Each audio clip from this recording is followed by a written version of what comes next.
Welcome to this algebra lesson on the remainder theorem. This is a fundamental concept that connects the evaluation of functions with polynomial division. By the end of this video, you will understand how to find the remainder of a division problem without actually doing any long division at all. First, let's quickly recap what we mean by a polynomial, which we often label as p of x. A polynomial is simply a mathematical expression made up of variables and coefficients, involving addition, subtraction, and multiplication. The powers of x must always be positive whole numbers. The graph of a polynomial is always a smooth, continuous curve, like the one shown here. Now consider division. When we divide a polynomial p of x by a simple linear factor like x minus c, the result consists of a quotient, which we call q of x, and a constant remainder. This relationship is mathematically expressed as p of x equals x minus c times the quotient plus the remainder.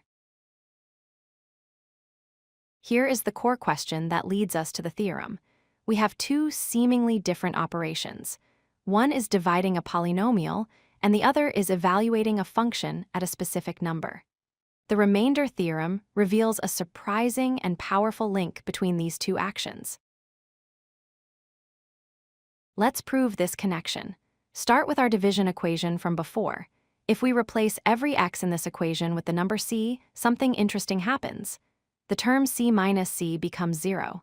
This 0 multiplies with the quotient, making that entire part of the equation disappear. We are left with a simple result: p of c equals r.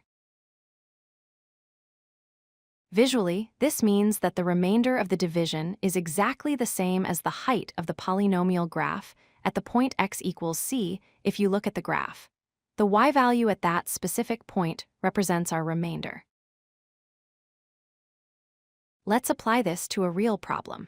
Suppose we want to find the remainder when the polynomial x squared minus 5x plus 9 is divided by x minus 3. We could use long division, but let's use the remainder theorem instead. First, we identify our c value. Since we are dividing by x minus 3, our c is positive 3. Now, we just evaluate the polynomial at 3. We calculate 3 squared minus 5 times 3 plus 9. This simplifies to 9 minus 15 plus 9, which gives us a final result of 3. So, our remainder is 3. Just to be sure, let's verify this with polynomial long division. As you can see, when we go through the standard division process, subtracting terms step by step, we eventually arrive at the bottom with a remainder. And sure enough, that remainder is 3. The theorem works perfectly. In summary, the remainder theorem is a fantastic shortcut. It tells us that to find the remainder when dividing by x minus c, we don't need to do any difficult division.